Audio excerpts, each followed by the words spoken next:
It started with a letter, tacked on the notice board at the general store, written in blocky handwriting, folded beneath a nail.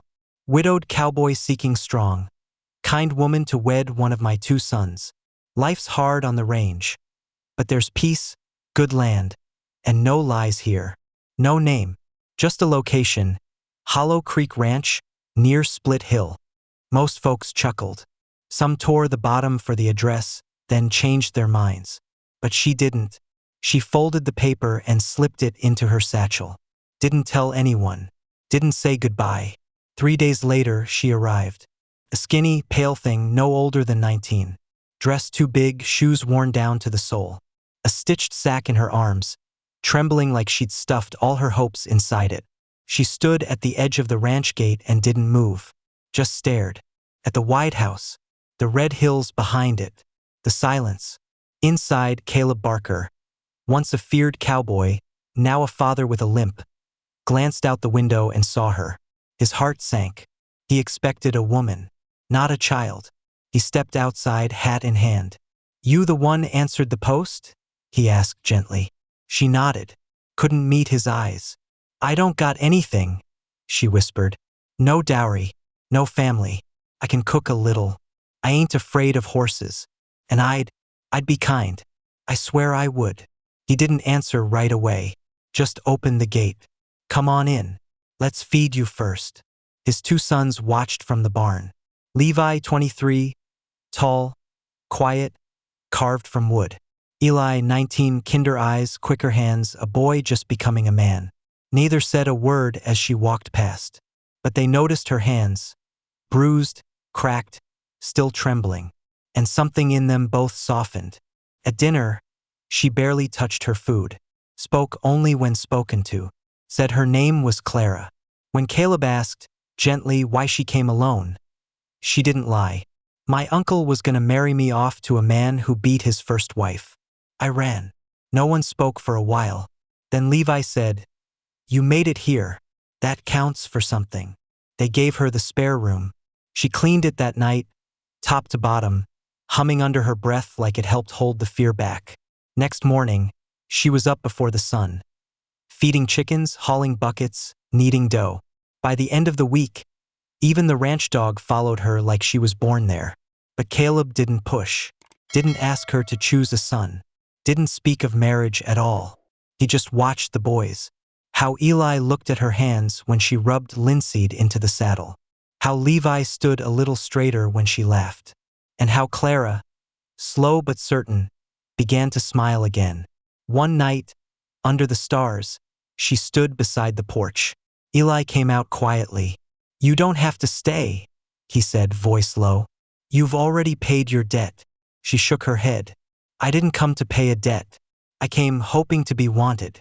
Eli swallowed, looked at her like she was the only light left in a dark world. "You are," he said. A week later, she wore a white dress made from flour sacks and lace Caleb's late wife had once saved in a cedar chest. She walked barefoot through the dry grass to the same gate she'd once stood outside. But this time, she wasn't alone. Eli stood waiting, heart in his throat, hands shaking worse than hers. And when Caleb handed her a bouquet of wild sage and said, "Welcome home, daughter," she cried. Not because she was afraid anymore, but because she finally wasn't. The night crept in slow, the kind that settled deep in the bones and made silence sound louder than it should have.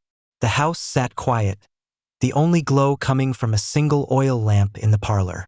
The girl, no older than 17 maybe, perched at the edge of a chair, her hands folded so tight in her lap that the skin around her knuckles had turned white. She flinched when the door creaked open again. Tom stepped in first, still tall from pride or maybe from the whiskey he drank before dinner. His brother Cal followed, younger by 5 years and quieter, though his eyes had the sharpness of someone who noticed everything.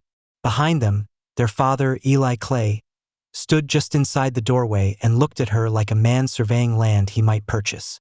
She didn't meet any of their eyes.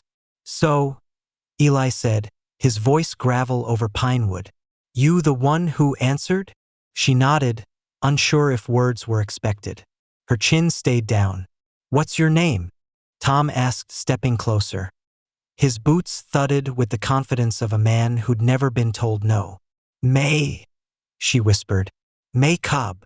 Where's your people? Cal asked. Gone. She hesitated. Dead. Eli grunted. That's so. The girl nodded again. He crossed his arms. You think you can run a house like this? Clean, cook, tend to sick livestock if it comes to it. I can learn. Her voice was breathy but steady. And I ain't afraid to work. Tom took another step, eyeing her like she was a mare at auction. Why'd you come here, May? She looked up then, not all the way, just enough. Her eyes were a soft brown, rimmed red from travel or fear or both. You put an ad out. Said you wanted a wife for your sons. You said a girl without family was welcome. That she'd be fed and safe.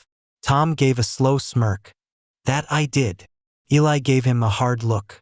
We don't smirk at scared girls in this house. Tom backed off a step, chastened. Was just. Don't. Eli waved it off and turned his eyes back on May. You came on your own? Yes, sir. No one forced you? No. He studied her for a long moment, then gave a short nod. Fine. You'll stay here a week. If you lie, steal, or slack, we'll take you to the sheriff in Greystone. If you work hard, you'll stay. One of my boys'll court you proper. Marriage comes after that, not before. Understand? She nodded quickly. Eli turned and walked out. Cal, show her where she'll sleep. May stood shakily. Cal nodded toward the hallway. Follow me. They passed a narrow corridor and entered a small room with a low bed and clean linen. There was a single window facing the pasture. I can give you extra quilts. Gets cold through that glass, he said. Thank you. He paused at the door. We're not bad men, just not used to strangers. I'm not used to much, she said, eyes on the floor. He nodded once and closed the door behind him. May woke before dawn. The roosters hadn't even started yet. She pulled her boots on in silence, tied her hair back with a strip of muslin, and crept toward the kitchen. The fire had burned low, but she coaxed it back with kindling and blew gently until flames caught. By the time Eli came in from the barn, she'd already boiled coffee, fried bacon, and laid out cornbread from a mix she found in the cupboard. He looked at her, eyes unreadable. You cook every day like that? When I can, she said, straightening her apron. Seemed right to do something. He sat and poured himself a cup. You might last longer than the others. Her fingers stiffened on the skillet handle. Others. Eli didn't elaborate, just drank slow and said, Boys'll be in soon. You need to eat too. She nodded and sat at the corner of the table, folding her hands. Tom came in first, shirt half-buttoned and still damp from the well. He grinned when he saw the food. Well, hell, you're a miracle, May Cobb. She didn't smile, just passed him a plate. Cal entered next, quieter. He gave her a small nod, and she returned it. That nod, small, nothing more than a flick of the chin, felt steadier than anything Tom had offered. By the end of the week, May had mended the curtains, organized the pantry, and helped Cal birth a breech calf in the lower pasture. She never raised her voice or complained. When the wind howled through the rafters at night, she huddled under 3 quilts and prayed her hands wouldn't blister too badly the next day. But whispers reached her. From the barn, when the brothers thought she couldn't hear. She's too quiet, Tom said. Like a ghost. She listens more than she talks, Cal replied. Ain't the worst trait. She got secrets. You mark my word. No girl ends up this far west with no story behind her. Eli was silent for a while, then said something low. So low May had to press against the floorboards to hear it. If she's run from something, I'd rather her run here. The words stuck with her. That night, as she scrubbed the kitchen basin with raw, red hands, Cal brought her a tin of ointment and set it down without a word. When she looked up, he was already gone. That was the first night she cried, not from fear, but from something else. Maybe it was the sound of a boot left by her door, or the way Eli had stopped asking questions. Or maybe it was because, for the first time in months, no one had tried to take anything from her. Just gave. Quietly, steadily, and without asking why she'd come. The next few weeks passed like the rhythm of hooves on old dirt, steady, cautious, but always moving. May woke before sunrise each day, her small hands preparing meals and hauling water with a quiet strength no one had expected from someone so thin. She didn't flinch anymore when Eli entered the room. She didn't ask for much, but what she gave, steady labor, silence, and respect, was slowly being noticed. Cal started leaving folded linens on her bed when the wash came in from the line. Once, she caught him smoothing out the corners before disappearing down the hall, pretending he hadn't been there. Tom, on the other hand, tried harder than he used to. He brought her wildflowers once, and when she didn't take them, he left them on the windowsill. The petals dried out 2 days later. She never touched them. One afternoon, when the sky threatened rain and the smell of wet soil hung heavy, Eli sent her and Cal to the edge of the property to fix the old fence line. They didn't talk much as they worked, but the silence between them had softened. It no longer felt like a wall. Cal held the post steady while May hammered the nails in. Her grip was clumsy at first, but he never corrected her out loud. Just passed her the next nail when she was ready. After an hour, she paused, wiping sweat from her brow with the edge of her sleeve. "You were right," she said quietly. "'Bout what?" "That window. Gets real cold at night." He chuckled low, almost surprised. "Told you. I didn't think you were listening. Back then." "I was," he said, pressing a post deeper into the dirt. "Always do." She looked at him for a moment. "You're not like Tom." Cal gave a half shrug. "Tom's got charm, but charm don't always keep a house warm." That night, May cooked beans and cornbread, and while the men ate, she sat on the back porch and let the wind play with the ends of her hair. It had grown longer in the weeks she'd been there. She hadn't cut it since arriving. Eli joined her after a while. He didn't speak at first, just sat on the wooden steps and watched the sun sink behind the hills. "You keep this up," he said eventually. "I reckon one of the boys will ask." She didn't ask who. She knew. "Would I have to say yes?" He turned to her, his face lined with sun and age. "You came here by choice.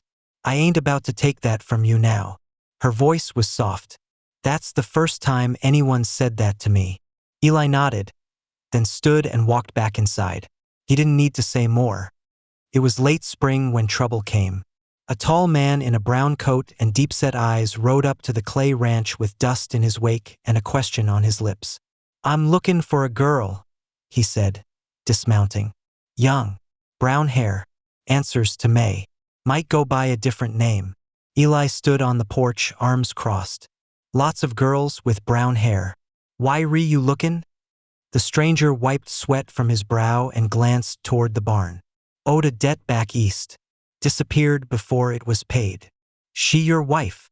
"She was a servant," he said. "Ran off with silver she didn't own." Inside the house, May froze where she stood at the basin, the sponge slipping from her fingers. She had known it would come eventually. The past had teeth, it always caught up. Eli didn't flinch.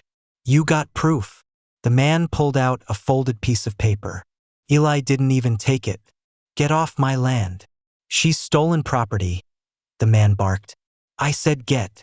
The man stared at him, then back toward the house. "You're harboring a thief." "I'm protecting a girl who works sunup to sundown and hasn't taken a damn thing but our respect."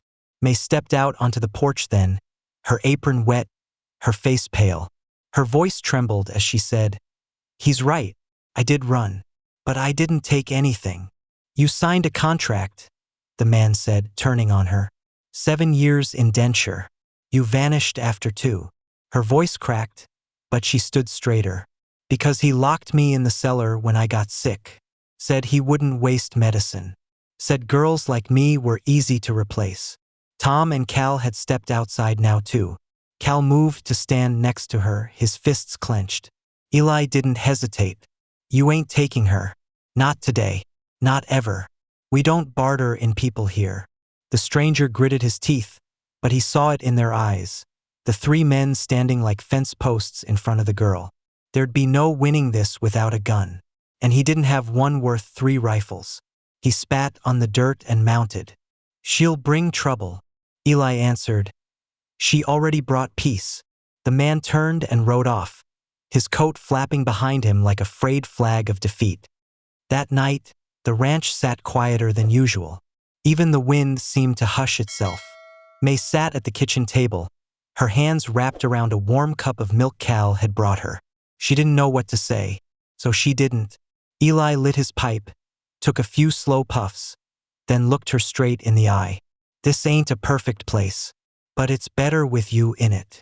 Tom, still standing by the door, added, I'm sorry I stared so much when you first came. She gave a tiny smile.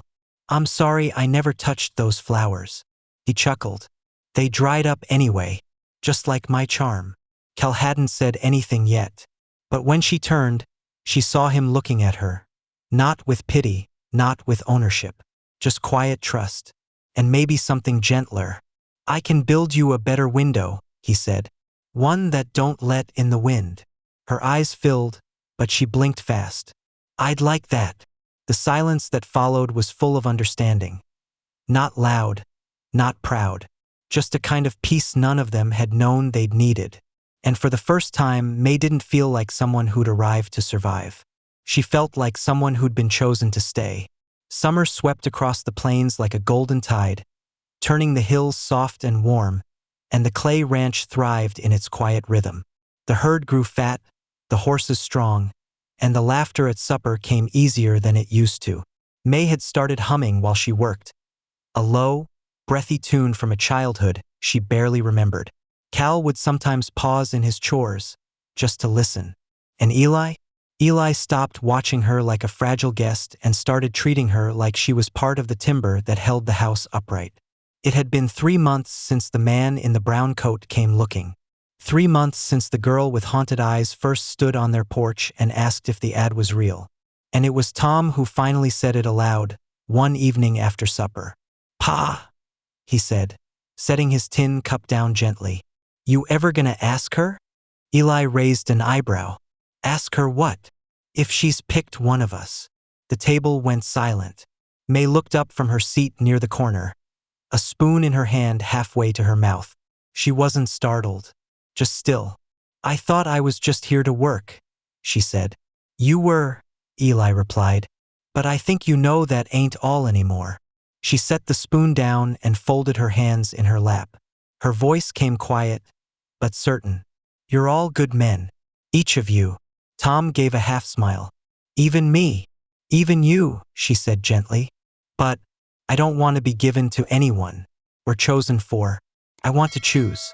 Cal stood, his chair sliding back on the wooden floor. He didn't look at her, not at first.